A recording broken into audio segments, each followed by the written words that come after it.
Hello, and welcome to another episode of Boundless Body Radio. I'm your host, Casey Ruff, and today we have another amazing guest to introduce to you now. Dr. Greg Potter is a British researcher who specializes in circadian biology, sleep, diet, and metabolism. Greg gained attention in the United States and Europe for his research into the importance of biological rhythms in sleep and how they affect people's lives. His work has been featured in the BBC World Service, the Washington Post, Reuters, and other specific scientific journals and news outlets. In addition to being a science writer and sleep consultant, Greg is also an entrepreneur who co-founded Resilient Nutrition in 2020, a company that leverages science to produce foods and supplements geared towards helping people feel and perform better. Greg earned his undergraduate and master's degrees in exercise science from Loughborough University in England, where he coached a sprinter to 4 gold medals at the European Championships. He then headed off to the University of Leeds to attain his Ph.D. Greg has also worked with groups such as the United States Naval Special Warfare Command on health and performance optimization. Dr. Greg Potter, what an absolute honor it is to welcome you to Boundless Body Radio. Hey, Casey, nice to meet you. Nice to be here. Yeah, so nice to have you. I have been deep diving into your research for quite some time now. You recently appeared on two episodes actually of STEM Talk, which is one of my favorite podcasts with Ken Ford.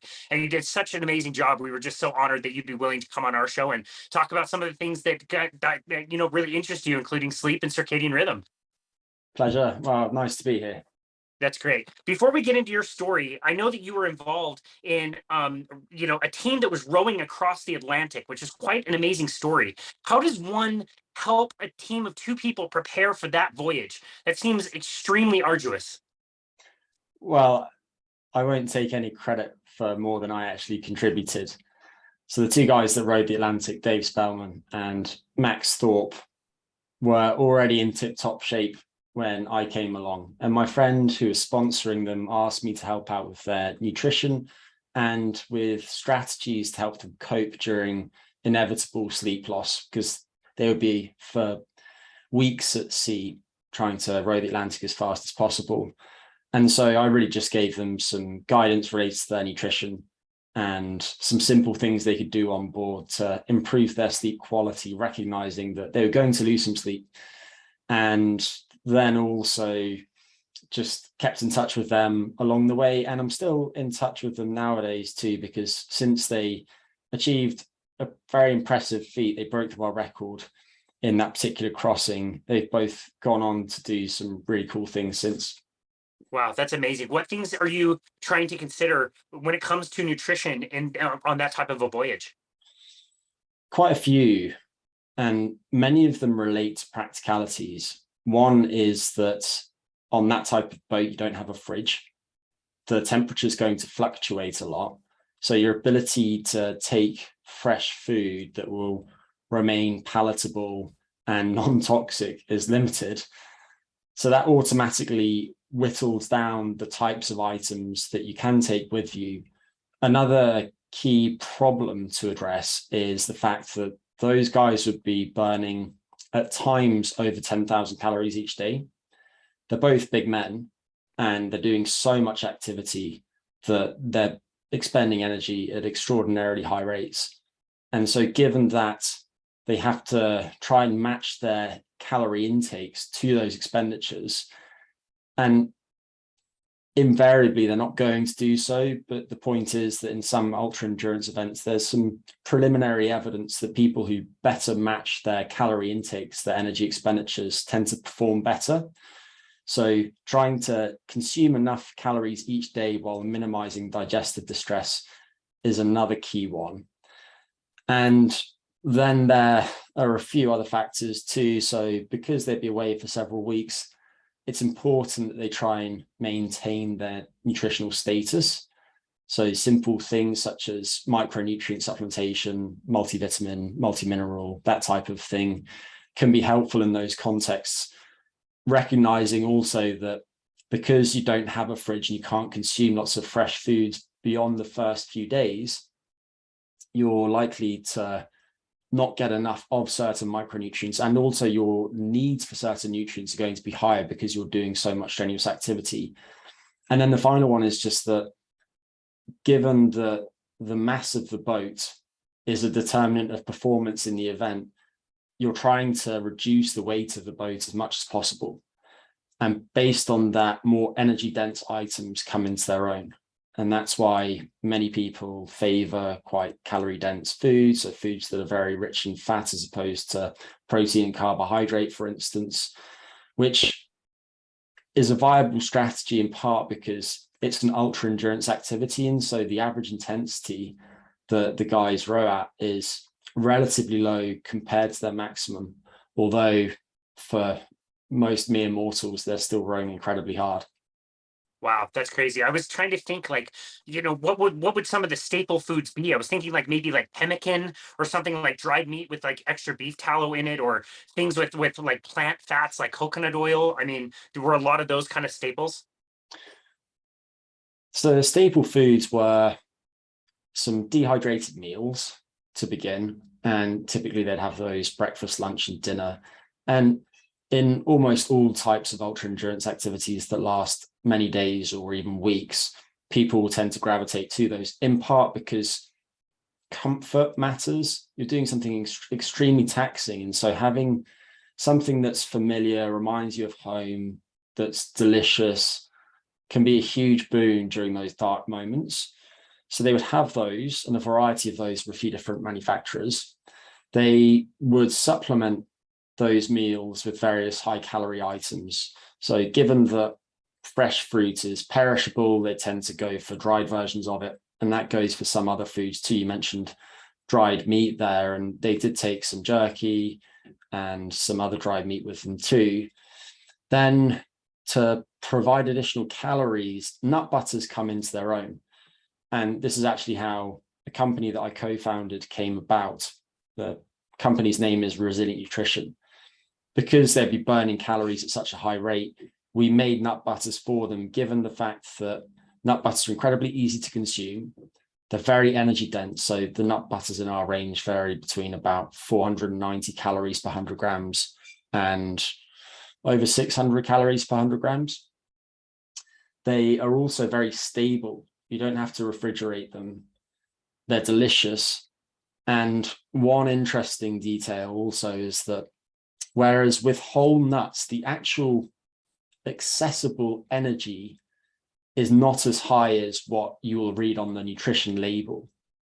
Famously, there's a study of almonds showing that if you compare the actual bioaccessible energy of ground almonds, so almond nut butter, to whole almonds, the available energy in the nut butter is over 50% higher than it is in the whole almonds. Wow. And then we took nut butters as a base and we made them hopefully have performance enhancing effects above and beyond their basic nutrition by adding certain nutraceuticals that can support physical performance and your ability to adapt to stress.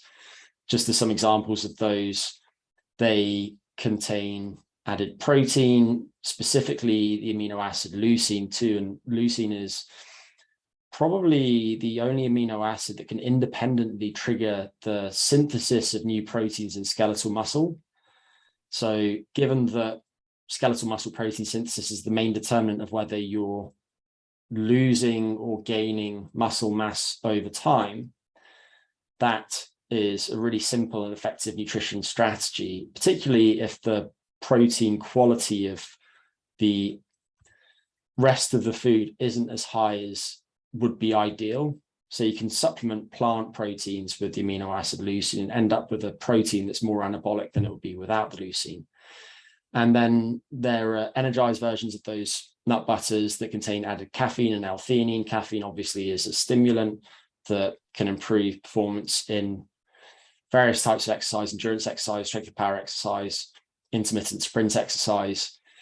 And L-theanine is often considered a nootropic because it helps people seamlessly switch their attention during tasks. It also helps keep them calm, and in that way it complements caffeine, because caffeine consumed in high quantities can make people quite jittery. And then another version of the products contains added KSM66 ashwagandha. Ashwagandha is a herb that's been used for millennia in some parts of the world, notoriously India, and it is a so-called adaptogen, meaning that it helps people better cope with stress. When people regularly consume a standardized dose of ashwagandha, such as 600 milligrams of KSM-66 ashwagandha per day, they tend to feel less stressed. And that sensation, of course, corresponds to change in their biology. So you tend to see reductions in morning cortisol levels, for example. And cortisol is a so-called stress hormone that's involved in things like mobilizing energy reserves, boosting alertness, and so on. And ashwagandha also has some interesting effects on physical performance when regularly taken over time. There is preliminary research showing that when people regularly consume it, they might slightly boost their VO2 max, which is one of the primary determinants of performance in many endurance activities. There have also been 2 studies, one on KSM-66 and one on a different form of ashwagandha, showing that when people take those in conjunction with resistance training, lifting weights, they gain muscle mass and strength faster than when they take a placebo. And then finally, there are some really interesting and potentially positive effects on certain hormones that I haven't mentioned, one of which is testosterone in men. So if you think about that context in which these men are going with very little sleep for extended periods, they're doing enormous volumes of activity, chances are their sex steroids are going to be in the tank quite quickly. And when people regularly take ashwagandha over time, and when men specifically regularly take it over time, they seem to see a boost in testosterone of roughly 15%. And so I think in that type of sustained, stressful activity, ashwagandha is a really helpful ingredient. So that's a bit of background to why we developed those products. Wow, no, that's super fascinating. When I was competing in road cycling, I was taking adaptogens. I want to say they were cordyceps and rhodiola were the primary ones, also found in that area of the world, I believe. And it was the same thing. Like you had to take it for a long time before you noticed the effect. But I would make selections and breakaways and criterions and feel like I was nose breathing when everybody else around me was like totally suffering. So I do think there's a place for that kind of thing, and I think they're very powerful. It's interesting just to, discuss nutrition for that specific, kind of a thing. And I think if you're into nutrition, you're into problem solving, and you're into engineering, you have to think about this, quite deep when we're considering these really specific applications and how we can take all those different applications and apply them to really help people succeed. So I'd love to talk a little bit about your journey into health, how you got interested in health, and how that eventually led you to your current or more recent research into circadian rhythms and sleep. Absolutely. I'll try and keep this brief, at least by my long-winded standards. I became interested in health because I hurt myself when I was 12 playing rugby. I had a back injury, and then I started trying to rehab that, learning about different types of exercise, and that coincided also with around the start of adolescence. I became more interested in girls and I wanted to look good for them. So from that initial injury came a broader interest in things such as sports nutrition too. And when I wasn't playing sport or studying at school, I spent a lot of my free time finding out about nutrition and exercise science and some related subjects. However, my interest in circadian biology and sleep came a bit later. I eventually ended up at the university in Loughborough University, studying sport and exercise science for my undergrad, and also did a master's in exercise physiology there and did lots of coaching along the way. And it was while I was at Loughborough that I realized how important sleep is. And I therefore started looking at Ph.D. opportunities, focusing on sleep and circadian rhythms, and came across one at the University of Leeds. Ended up there for 4 years with Laura Hardy, Janet Cade, and Peter Grant, studying the relationships between how we sleep, what we eat, and our metabolic health. And that's a long way of showing that I'm interested in many different components of lifestyle and how they affect how we feel and perform each day. So while my initial interest was in exercise, and nowadays most people seem to know me as a sleep or a circadian biology guy, I'm very interested in all the different factors that can influence our ability to bring our best selves to the world each day. And since my time at Leeds, I left there in 2018. I've been involved in various other projects too. I have worked with a couple of startups. doing things such as trying to automate the process of health coaching. I have co-founded this nutrition company we spoke briefly about earlier, and I continue to do some coaching work to working with individuals because, as you were saying, the problem solving process is fascinating. And as I'm sure you know too well, no one size fits all. And so with this type of podcast, you're always trying to give people helpful guidance, but you always have to add the caveat that on average, this works relatively well in this context, but it might not be for you, or you might be a hyper responder and find that this works extraordinarily well for you. Yeah, that's right. It's equal parts exciting because there is always that engineering component. It's also equally frustrating when we come back with lots of answers saying, I don't know, I'm not sure. We think this, we can't prove that. There's a lot of things that we have good ideas about, but we don't fully know. When somebody goes to the Resilient Nutrition website, excuse me, they can download your ebook for free. That ebook is fantastic. You did an amazing job writing it. And in the beginning, you do a really good job communicating this idea that we have evolved in a certain way for a very, very long time.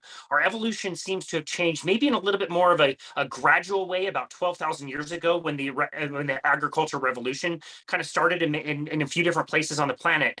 But even as more recent as like 200 years ago, we really have changed a huge amount in the last 200 years with the Industrial Revolution. And I was just talking to one of my clients this morning, like he had a crappy night's sleep. So his nutrition is off charts. So now his weight loss is plateaued, his stress is way up, and you can't seem to like find any direction of causality in any one of those. Does the sleep cause the bad eating? Did the bad eating cause the bad night's sleep? But it's all to say, like the discussion that we had is like, look, we evolved in this certain way, but now it's 2022 and we have to be realists with our life and lifestyle. And I love the way you explain, like you're just trying to bring out your best self. And so I wonder if we could talk about circadian rhythms, how we evolved with them, and hopefully come out of this conversation with some good practical tips that people can be thinking about to understand how we can make that truth jive with today's reality. Mm-hmm. Yeah, of course. Circadian rhythms are just these rhythmic changes in our biology roughly every 24 hours that are driven by our own internal clocks. They're not driven by our cycles of eating and fasting or physical activity. They are an output of the circadian system. And the reasons that they evolved likely relate to the fact that we live in the presence of this roughly 24-hour light-dark cycle. And organisms evolved on the planet, which rotates about its axis. And obviously the sun rises at roughly the same time each day and sets at roughly the same time. And to thrive in that type of changing environment, it would have been advantageous to be able to anticipate changes in the niche in which organisms lived back then.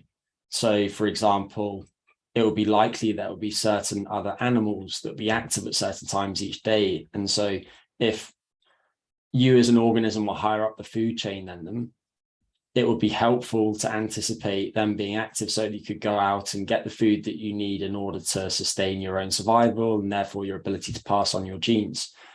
And so what happened over time is that organisms evolved these clocks, which basically give them certain patterns of daily behavior. They're either nocturnal or nighttime active, diurnal or daytime active, as humans largely are, or crepuscular, meaning that they're primarily active around dawn and dusk respectively. And you see this in certain animals such as deer. Humans have a little bit of that type of behavior too. We tend to be a little bit more active at those times of day. And interestingly, when you think about those three different categories, there are flurries of activity around dawn and dusk respectively when the organisms in these different temporal niches are all active around the same time. So that's likely the reason that we evolved these clocks. And the purpose of these biological rhythms, or circadian rhythms specifically, is to optimize our biology according to time of day. And so you can think about this internal clockwork as setting a daily timetable of events in different tissues throughout your body. And so as daytime active organisms, our bodies are primed for being physically active and consuming food during the day.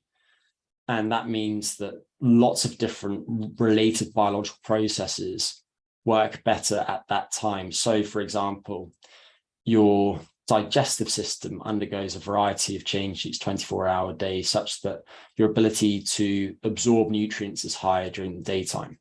There are 24-hour cycles in the gut microbiota that influence how you respond to foods.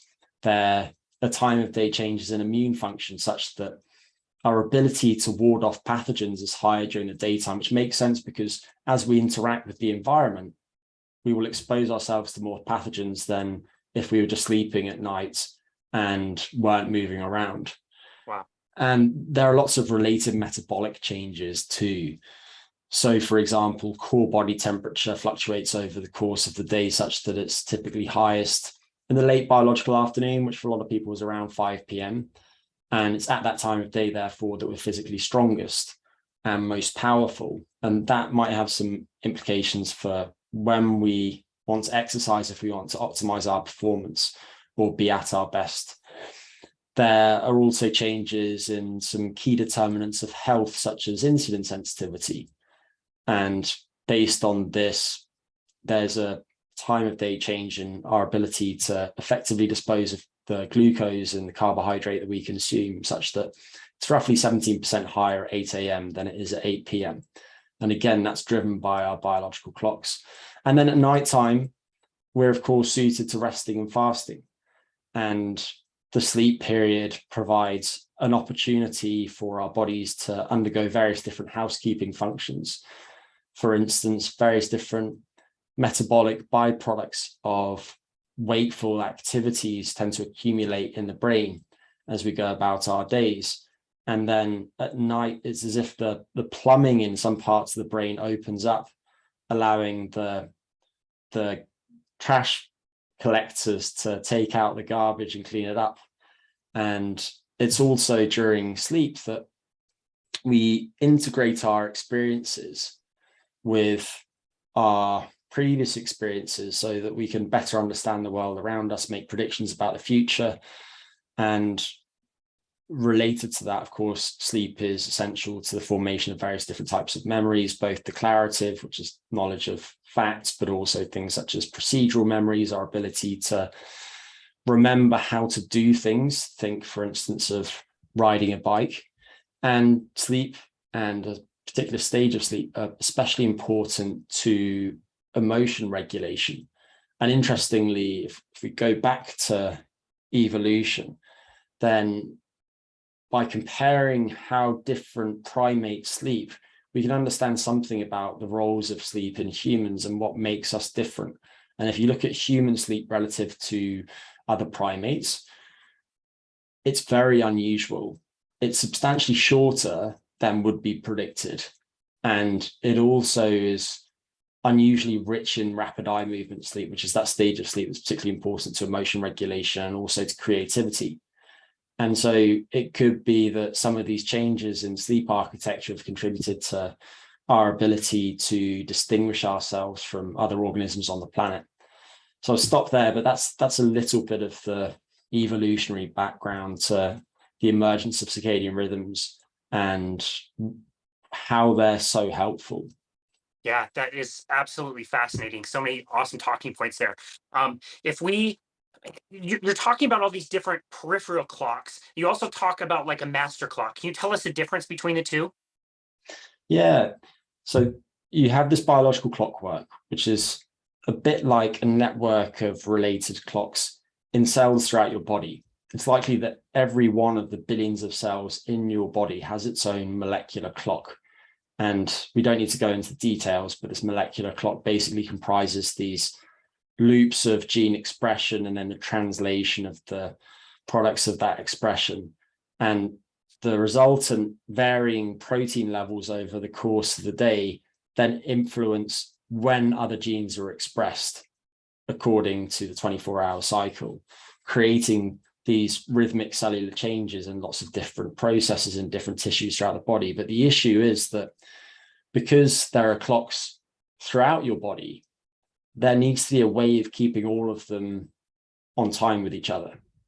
And a key way by which our bodies accomplish this is via the master clock. And it's this master clock in the brain that acts like the conductor in an orchestra, in that the conductor helps keep the rest of them on time. The master clock is in a part of the brain, the anterior hypothalamus, and it's called the suprachiasmatic nuclei, just because of the location of this clock in the brain. So supra means above, chiasm is cross, so it's above where the optic nerves cross, and it receives information about time of day from the eyes. So there are specialized cells in the eyes, in the lower part of the eye specifically, named intrinsically photosensitive retinal ganglion cells, or melanopsin containing cells, that contain this unusual photopigment which absorbs short wavelength light specifically. And so what that means is that overhead light that is rich in short wavelengths, which is basically what daylight is, most strongly affects the activity in these cells, and then sends that information back to the master clock in the brain. And this master clock in the brain then uses a variety of different mechanisms to keep these other clocks in time. And all of the clocks in your body outside of the master clock are collectively termed peripheral clocks. So there's a very broad distinction, but that's just the way that scientists have gone about it so far. And the mechanisms by which the master clock signals time of day information include regulation of melatonin synthesis in the brain. So the master clock has a pathway back to the pineal gland, which is where most melatonin is synthesized. The melatonin you can think of as acting as an internal signal of darkness, telling cells throughout your body that it's the biological nighttime and therefore to engage in appropriate activities for that time of day. And melatonin does that by acting on a couple of different types of receptors on those cells. But the master clock also uses some other mechanisms too. So for example, it does produce some of its own secretions that will act on nearby cells, giving them time of day information. It also has various different neural projections to other parts of the brain that are involved in things like sleep-wake regulation. And then one of the interesting properties of the master clock is that itself, it's quite resistant to changes in temperature from the outside world. And that's a really important property of circadian clocks, because what you see in many biological systems is that if you increase the temperature, then you speed up the rates of certain chemical reactions. You see this in things like photosynthesis.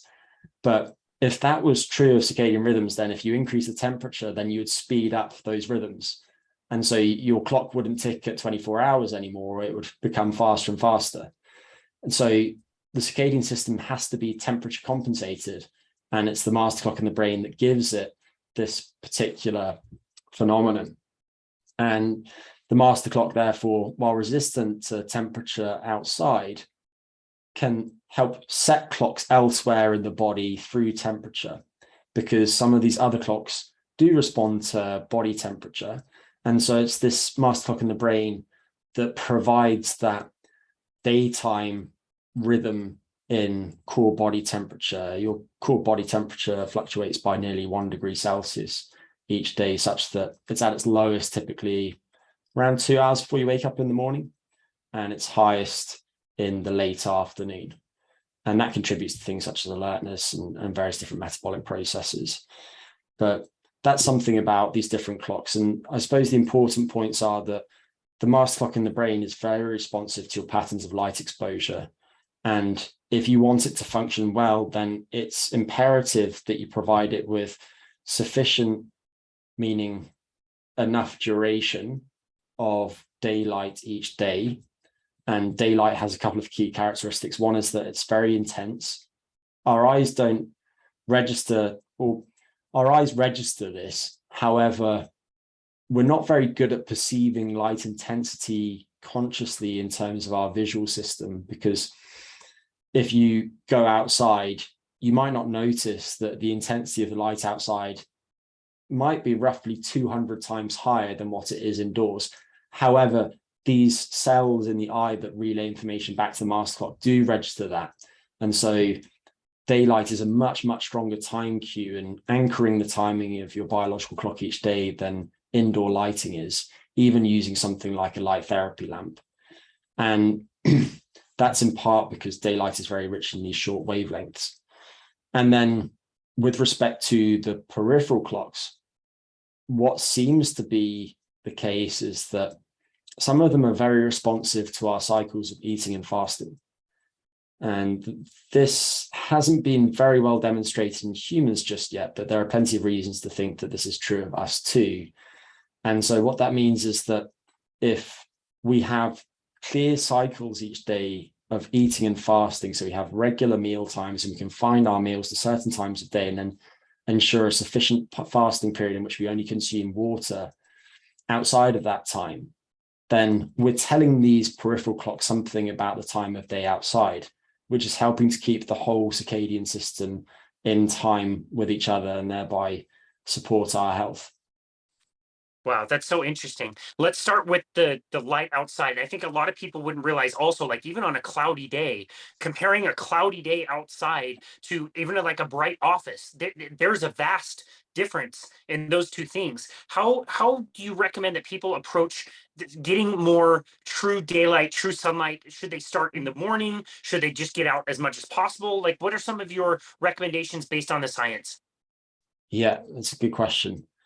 So just picking up on what you said about cloudy day, the way that light intensity is measured is using a standardized unit, it's the lux. 1 lux is the intensity of light that's emitted by a candle held 1 meter from the eye.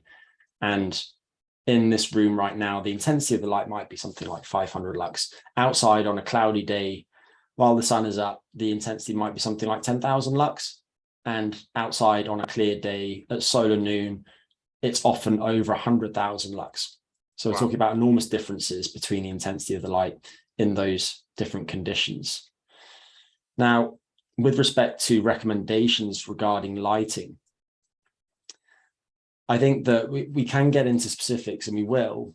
However, I'll try and also keep my answer somewhat simple. And in short, I think people should spend at least 1 hour outdoors in daylight each day. And they should keep their nights as dark as possible. Around 3 hours before they go to bed, they should systematically reduce their exposure to light, in particular to overhead light, to bright light, to light that's rich in short wavelengths, which might appear white or blue or green.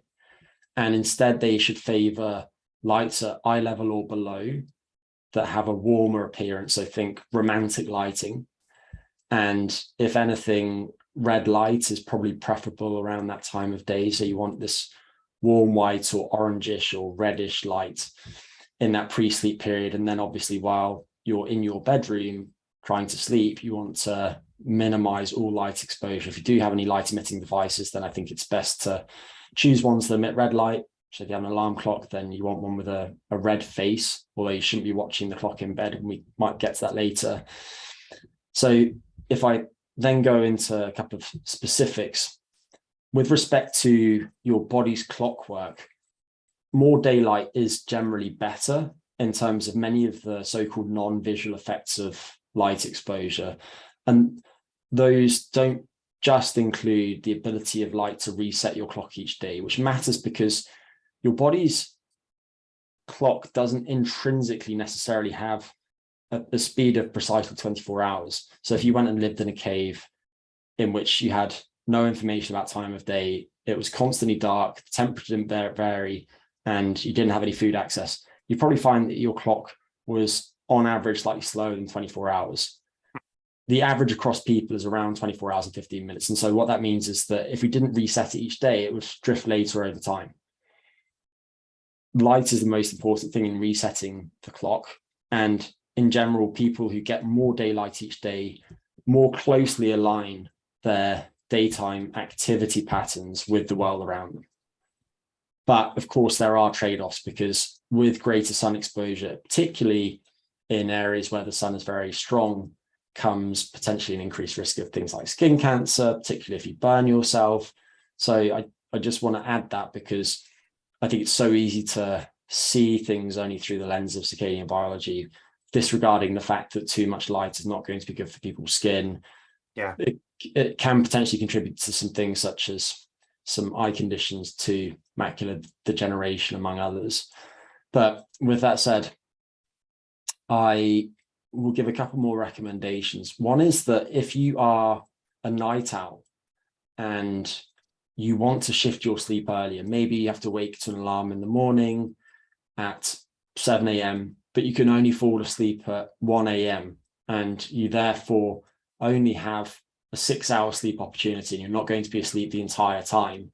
So maybe you're only getting 5 hours of sleep on a regular basis and you don't feel that's enough for you. Shifting your clock earlier is going to help you fall asleep earlier and thereby get more sleep and experience the benefits of doing so. And the way that you would do that is by trying to get outside into daylight as early as possible in your waking day for as long as possible. So, for example, you might set your alarm in the morning, wake up, and then within an hour or so of waking up, get outside into daylight, ideally spend at least an hour outdoors at that time of day. And if you're physically active at that time of day, then you might have some additive effects on your shift in your body's clock timing that the light by itself would lead to. That's because I haven't mentioned this, but physical activity per se might be a bit of a time cue for the circadian system, both for those peripheral clocks, but also for the master clock in the brain. So that's a simple strategy for night owls. If you can't get outside at that time of day, then you want to turn on the overhead lights as strongly as possible. You might want to use a light therapy lamp. If you do so, then I'd get one that emits at least 10,000 lux. And you probably use that for half an hour to 1 hour, keep it within a meter or so of yourself. And then during the daytime, if you're stuck inside, try and sit by a window, because the intensity of light moves in a non-linear fashion as you move away from windows, such that there's a really rapid drop off in the intensity of light. So as a night owl, getting more daylight is really important if you're trying to accelerate your clock, and sitting by windows is a really simple way of doing so. Otherwise, trying to break up your day with short walks after meals, which is also going to be good for things like how well your body processes various different nutrients in the meals that you consume, will be helpful.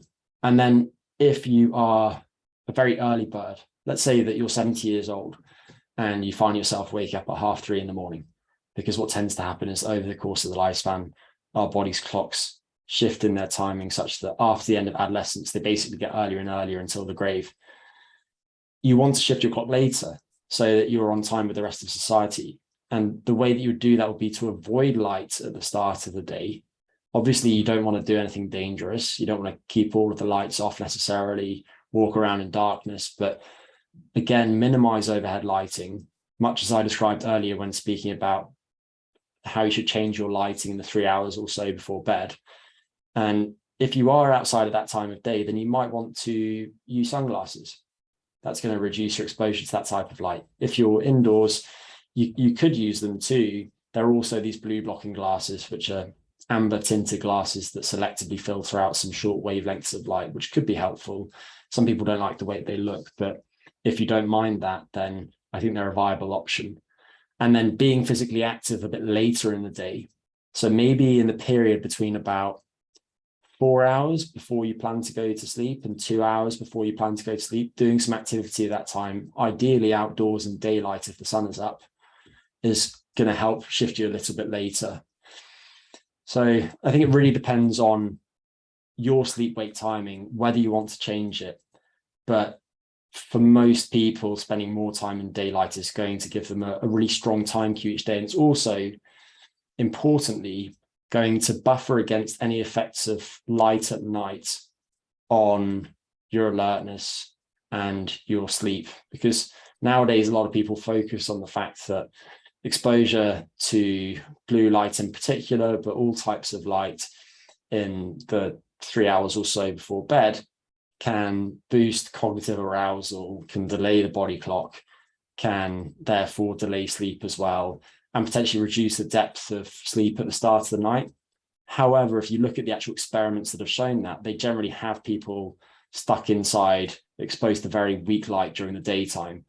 And in instances in which people are given a really strong daytime time cue, there's been plenty of time outdoors in daylight, those devices aren't going to have nearly as strong effects on your body clock and your sleep when used in the pre-sleep period. So I think spending sufficient time in daylight is often underappreciated by people, and it really makes you resilient against light at times of day that aren't ideal.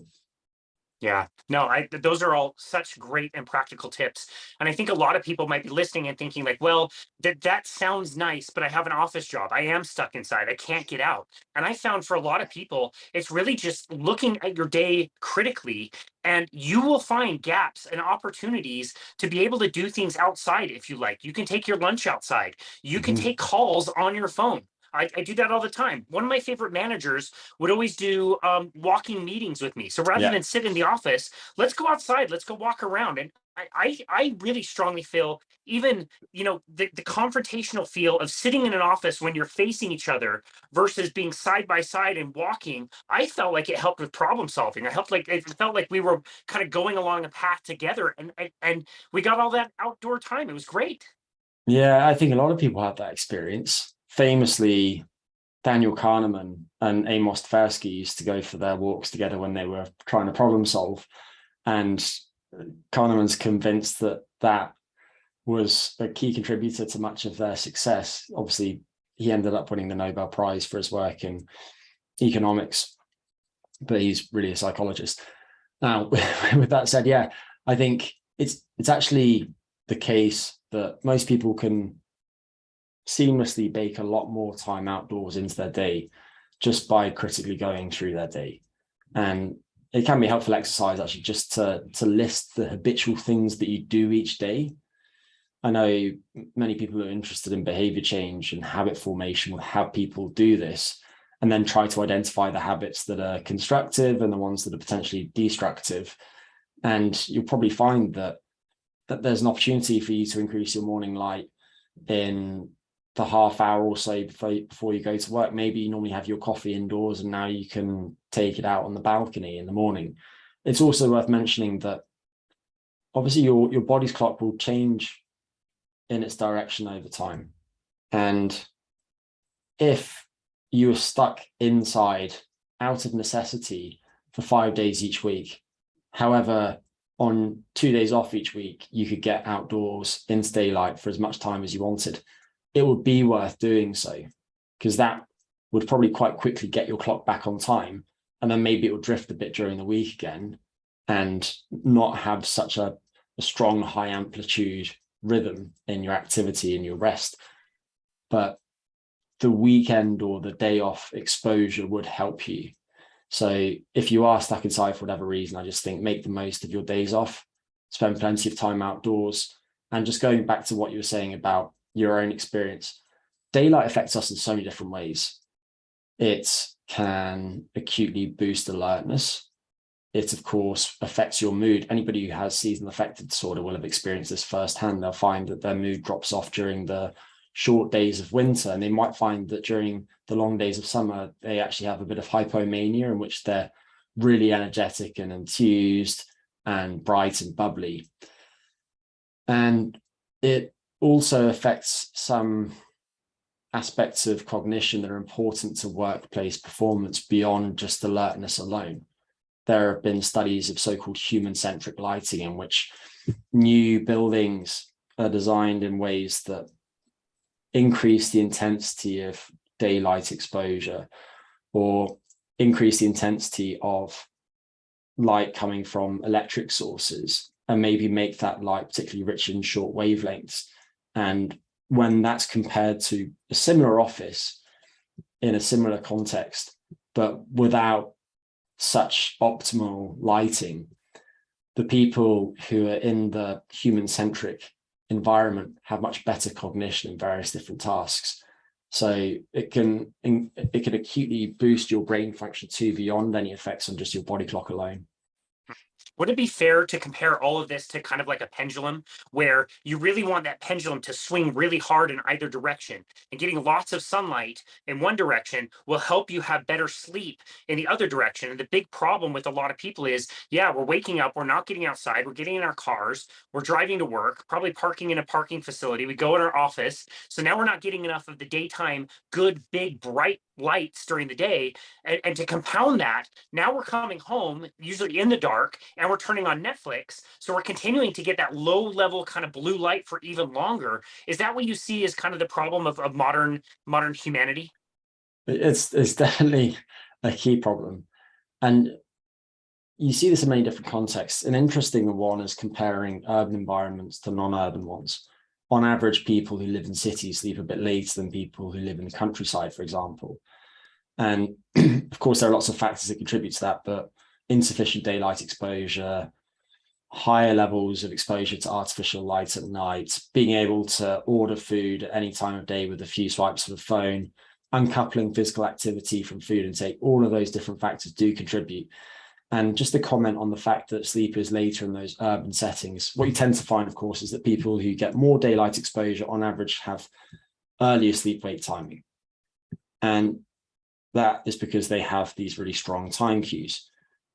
Because the human body clock is on average a bit longer than 24 hours, when you don't give it strong time cues, it tends to shift later.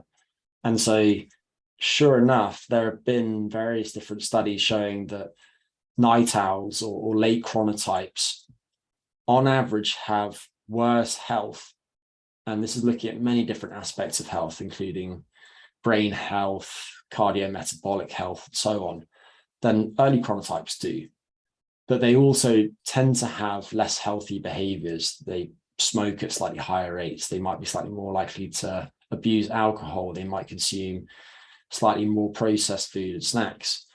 So in general, I think that association between late chronotype and worse health is driven by weaker time cues, and also the fact that these people have less healthy lifestyles. It's not that they're intrinsically less healthy than the rest of us. And something to add is that when you think about this in an evolutionary context, it's clear that it would have been adaptive for people to have variation in their preferred sleep-wake timing. There's been some fascinating research of pre-industrial people by David Sampson and others showing that if you go into an area where people don't have access to electric light and you measure their sleep-wake cycles, there's large distribution in when people are awake and when people are asleep.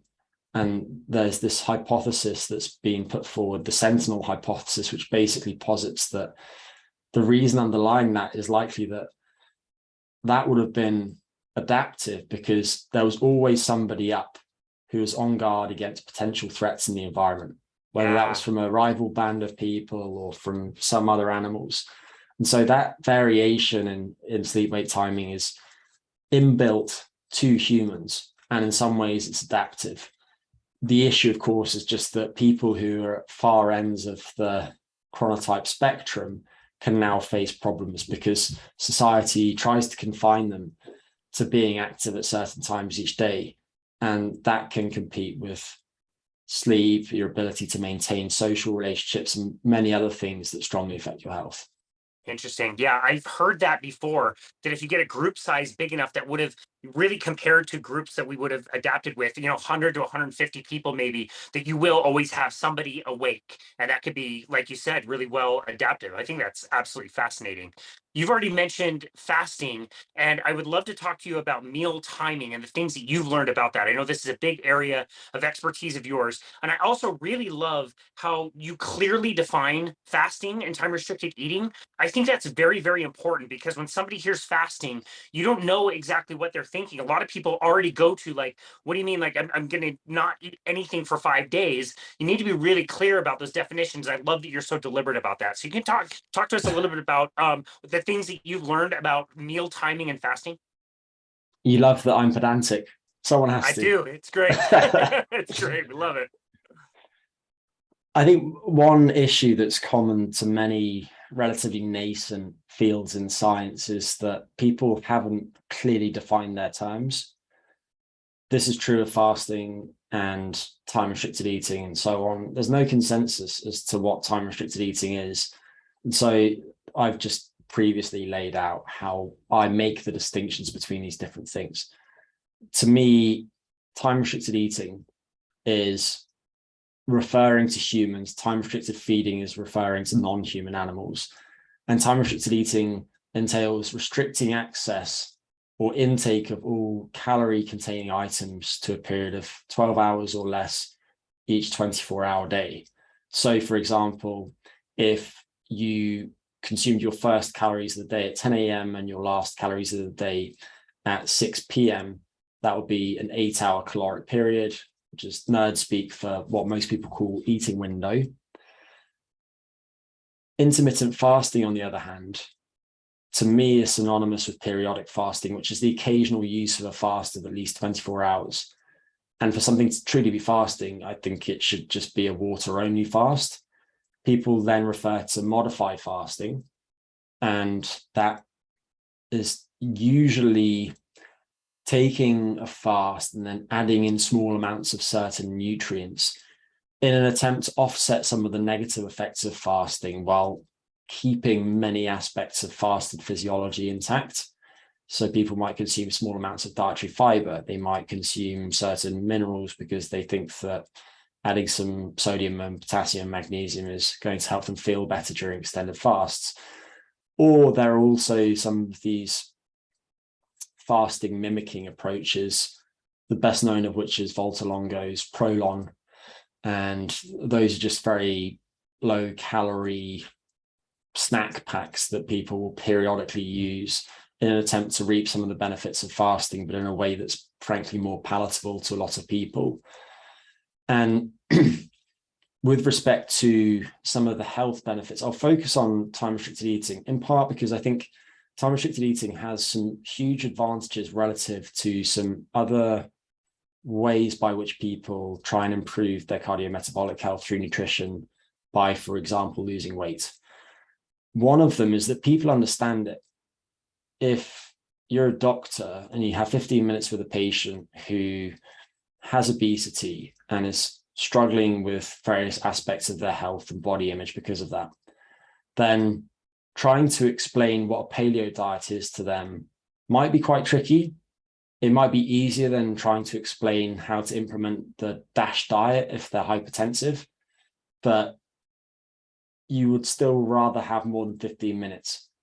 If, however, you're trying to explain time-restricted eating to them, it shouldn't be particularly hard. You just say to the person, what I want you to do is restrict your intake of all calorie-containing foods and drinks to an 8 to 10 hour window each day. You can choose when that is during the day. And when people get that simple advice, they tend to experience a few different benefits. There was a meta-analysis by Shinji Moon on this a couple of years ago showing that people on average slightly reduce their food intake each day. They lose a small amount of weight. They slightly reduce their blood pressure. They slightly reduce their fasting blood sugar levels. And there might be a few other associated health benefits too. And I think another key advantage is that people can stick to it once they understand what it is. If you look at adherence rates in studies of time-restricted eating, people can usually comply with recommendations around 80% of the time, which is a much higher rate than for a lot of other dietary interventions. And then with respect to some of the health benefits, I think that some of them depend on how time-restricted eating is implemented. There's been a flurry of research in the last 4 years or so on so-called early time-restricted eating. And the way that I distinguish this from time-restricted eating in general is that early time-restricted eating entails consuming your final calories of the day at least 5 hours before you go to bed. So if you're going to bed at 10 p.m., you would finish your final calories by 5 p.m. at the latest. And when people use early time-restricted eating, I think they're likely to experience some benefits above and beyond what they would get from time-restricted eating a bit later in the day.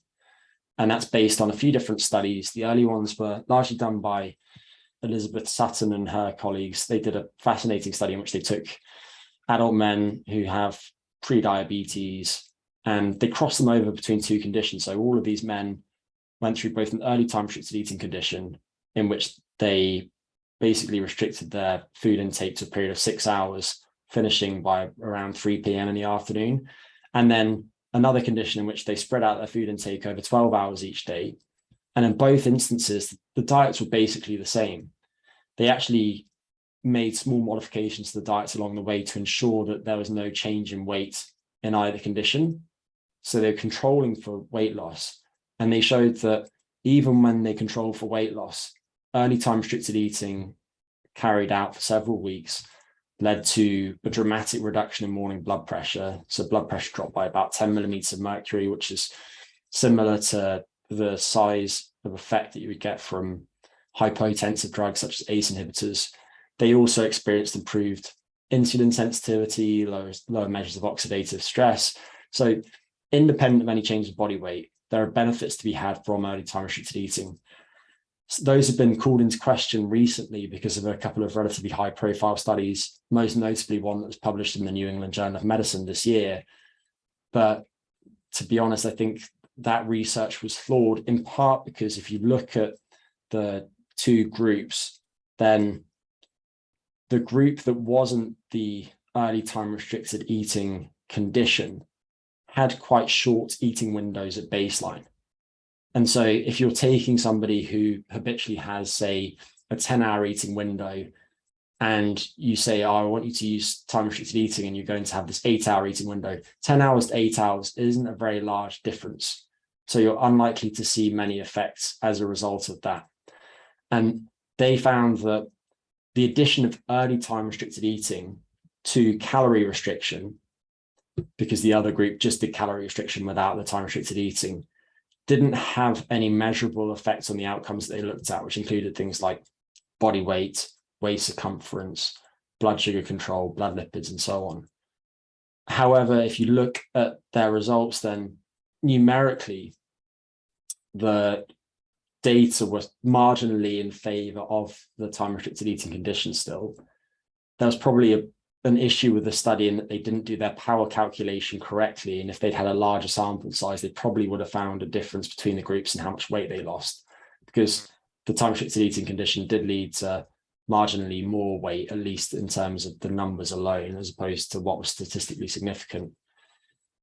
And then some other research around the same time found similar results. But one thing to note with both studies is that in no instance were the results for time restricted eating worse than the comparator.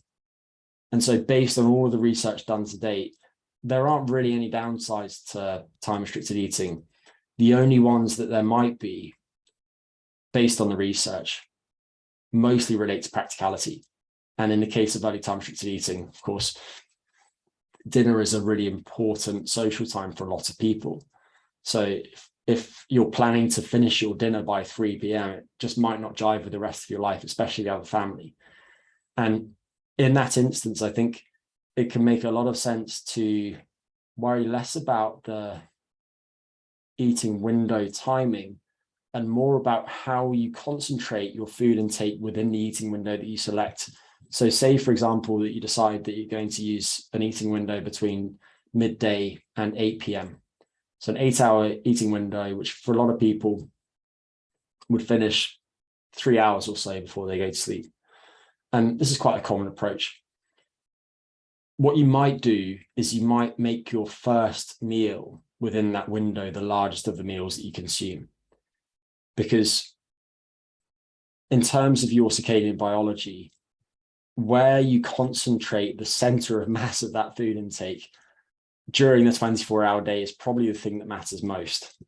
And so by front loading your food intake, you're aligning when you're eating with when your body is best set to digest and metabolize those foods, even if the eating window itself is maybe a little bit later than it might be in an ideal world. And there have been lots of studies looking at things like changing the relative sizes of breakfast and dinner, showing that among obese adults who are on weight loss diets, if they have half their calories at breakfast, they lose substantially more weight and more inches off their waist and have greater improvements in their blood sugar and blood lipids than if they have half their calories at dinner. So just simply having a big breakfast and a relatively small dinner can go a long way to reaping many of the benefits of early time restricted eating, in my opinion. Wow, that is so well explained. Fascinating stuff. I can say just anecdotally with the people that I work with, as long as they're not eating, a very high carbohydrate diet, like 400 grams of carbohydrates a day, or having big blood sugar swings, once you kind of get that under control with whole food eating, intermittent fasting or time restricted eating, it seems to work for so many different things in a way that, like you said, it's very easy. There's a very high compliance. Most people can do it. You can do it in a way that you're less nitpicky about exactly what foods you eat, and you save money. You don't need to eat in the morning. Like people, it's great. You save time. Like on vacation, you Yeah, don't spend 2 hours at the breakfast place. It's great. it's interesting that you say you save money, because one of those studies that I just mentioned that came out around the same time as the paper in the New England Journal of Medicine didn't find differences in the outcomes that they looked at when they were looking at cardiometabolic health. But they did find that early time restricted eating improved diet quality. So they looked at this healthy eating index that's used in various studies. And they found that calorie restriction alone didn't lead to meaningful changes in that, but time restricted eating plus calorie restriction did. And of course, one of the reasons for that is that we tend to consume different items at different times of day. And not many of us have alcohol at the start of the day, and not many of us have cereal at the end of the day. And so based on that, I think early time restricted eating is likely to have some of its magic by improving diet quality. And the reason that I brought this up is that you were talking about saving money. One of the things that they found in that study was that, or one of the things they found in another study that looked at the effects of time restricted eating on the composition of food that people were consuming, found that time restricted eating reduced food waste. Food waste is a huge problem. So much food is thrown away. And if time restricted eating can reduce food waste by even 10%, then I think that's a really big positive that isn't the kind of thing that is on most people's radar, but is definitely an advantage. Yeah, I love that. Before we let you go, do want to ask you a question about creatine. We know that you are what I would consider to be an expert on creatine, and this supplement just keeps popping up everywhere with so Hmm. many amazing and wonderful benefits, super well tested. Can you tell us a little bit about creatine and what some of the latest research is around it, and how much people should be taking? Yeah, creatine I always describe as the gift that keeps on giving, because it's been around a long time. Right. People were using it in the 1992 Barcelona Olympics. I think the example that people always point to is that Linford Christie was taking it. Whether he was taking anything else, I don't know. But creatine is most popular among strength and power enthusiasts, people who are trying to be bigger and stronger. And that's in part because when you take creatine on a regular basis, you boost your muscles' phosphocreatine stores. And these are turned over quickly during brief, high intensity exercise. And by boosting those stores, you can better support energy provision during things such as running the 100 meters or doing a set of 10 in the back squat, whatever it might be. Creatine also has some effects that aid muscle growth independently. So it can stimulate certain muscle growth pathways. It will also increase the hydration status of muscle cells. And that might have some other benefits in, for example, exercise in the heat. But while a lot of people have focused on those benefits of creatine, more recently, there's been a substantial amount of research into some of the effects of creatine in different bodily tissues, including the brain. And based on this research, people are now interested in supplementing creatine in a variety of different disorders, everything from neurodegenerative disorders. To be honest, the evidence in favor of that right now isn't hugely strong, but it's another instance in which I don't really see a downside to using creatine for the most part. People are interested in using creatine for traumatic brain injury, things like sports-related concussions, in various different metabolic health problems. So, for example, there's some evidence that creatine can help with blood sugar regulation. If you think about trying to improve your blood sugar control, then having more skeletal muscle is almost always a good thing, because skeletal muscle is your largest glucose sensitive sink in which to pour the glucose that you consume. And if creatine can help in that process, then it's bound to be a good thing. And then if you think about the fact that we have an aging population, as people get older, they tend to lose muscle, sarcopenia, and therefore lose their ability to produce force and produce force quickly, dynapenia, and creatine can potentially help counter those age-related changes in musculoskeletal function. But with respect to the brain specifically, one reason that I personally find creatine fascinating is just that it also it seems to help people better cope with sleep disruption. This hasn't been well studied yet, but creatine boosts phosphocreatine stores in the brain as well. It does so substantially in some non-human animals. So in rodents, it can probably boost brain phosphocreatine stores something like 30%, whereas in humans, maybe it boosts brain phosphocreatine stores more like 10% or so, although there might be some ways of increasing stores further. But by doing so, creatine helps counter the accumulation of some sleep promoting chemicals in the brain during the day. So while you're active each day, while you're awake, your brain needs energy. And in the process of expending energy, you see an accumulation in some chemicals, including adenosine and adenosine triphosphate, ATP, which people describe as the energy currency of your cells, in the spaces between the cells in your brain. And I won't go into the details, but basically as those accumulate during the day, there's an increasing pressure to sleep. And that pressure can ultimately cause a kind of local sleep in certain brain circuits that are heavily used during the day. People think of sleep as being this monolithic state in which the whole brain is asleep all at once, but actually your brain can have regional sleep. And what happens is that sleep can start in certain areas and then spread out into other areas, into cortical columns.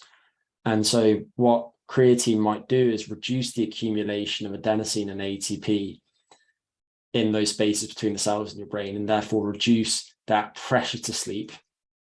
And it might be helpful to understand that caffeine also works in some related ways. So whereas creatine helps reduce the accumulation of those sleep promoting chemicals, caffeine blocks the interaction of those chemicals with their receptors in the brain. And so with all of that said, what we know so far is that if you add creatine to the chow of rats for several weeks, then you boost brain phosphocreatine stores, you reduce that sleep pressure, the animals sleep substantially less, they have less deep sleep, they also have less rebound sleep after sleep deprivation. If I deprived you of sleep tonight, Casey, I wouldn't do that, don't worry. Thank you. And then the following evening, we looked at your sleep. You would sleep more than you would have done had you not been deprived of sleep. That's rebound sleep. After creatine intake, you don't see such big rebound sleep. And so in some ways, after creatine supplementation, sleep looks a bit like sleep looks in genetically short sleepers. They have a very similar sleep phenotype. And based on this, assuming that those results carry over to humans, and I understand that there's a study that's been done that has found this, albeit to a lesser extent than what's present in rats, it might be a fantastic supplement to take when you know that you're not going to be getting enough shut-eye, because we all go through periods in which we're burning the candle for whatever reason. Maybe you've just had your first child and your sleep is constantly being fragmented by nocturnal crying and your partner breastfeeding and so on. And if that's the case, then I think supplementing with creatine is a really smart idea, especially given its other health benefits.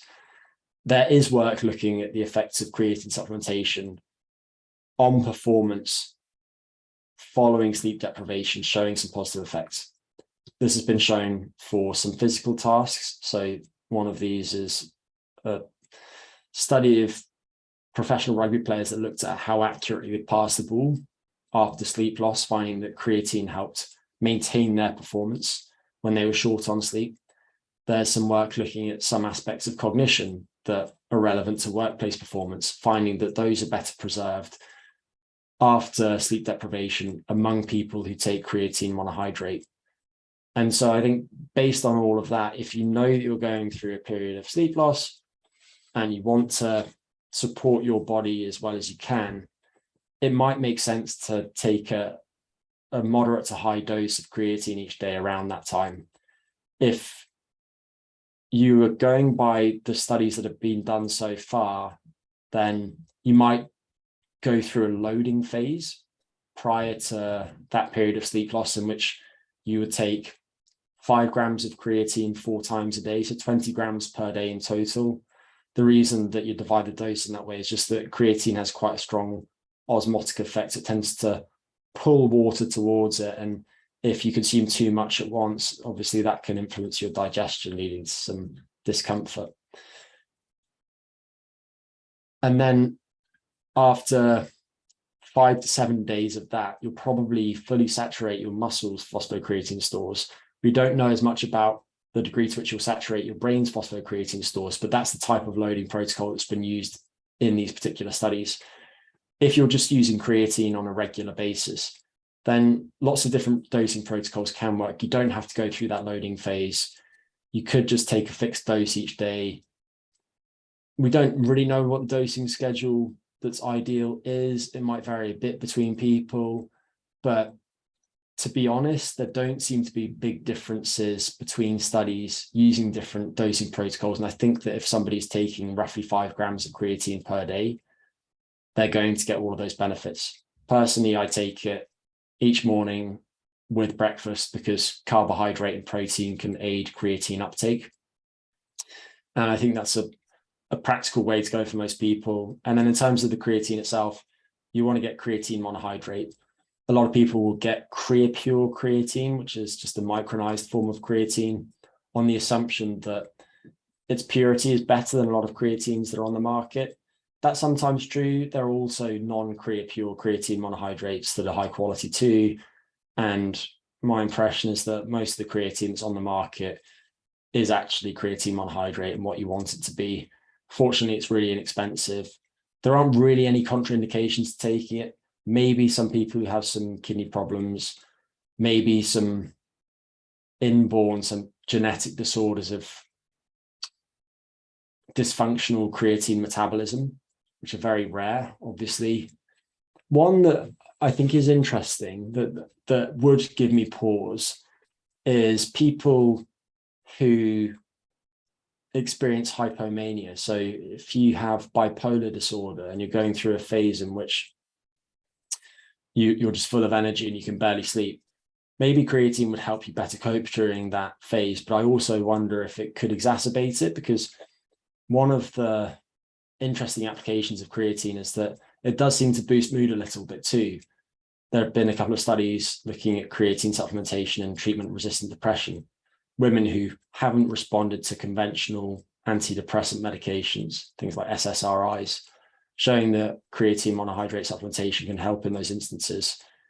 If somebody's mood is already through the roof and they're full of beans, I just wonder whether creatine could exacerbate that. There's not really evidence showing that. If anything, the evidence so far suggests that creatine can actually be helpful in bipolar, but that does make me think twice about supplementing creatine. So that was a whistle-stop tour of some of the reasons creatine is so interesting, but we barely scratched the surface. Wow, that is absolutely amazing. That's such great information that's going to come in handy in a few months when the World Cup is on and I'm watching TV way too late. It'll come in handy another few months after that when Netflix drops the next series of Formula One, which I'm absolutely hooked on, and they drop 10 episodes of Formula One. I'm going to watch them one by one by one. It's so good. That was such great information, such a great explanation. We really appreciate this discussion with you. There's so many different routes we could have taken with this, and you gave us a lot of really practical tips and tricks on how to navigate this stuff. So, Dr. Greg Potter, where do you want people to go to find you and connect with you and your work? My website is gregpotterphd.com. Very self-indulgent, but gregpotter.com was taken. And therefore, my social media handles are also at Greg Potter PhD.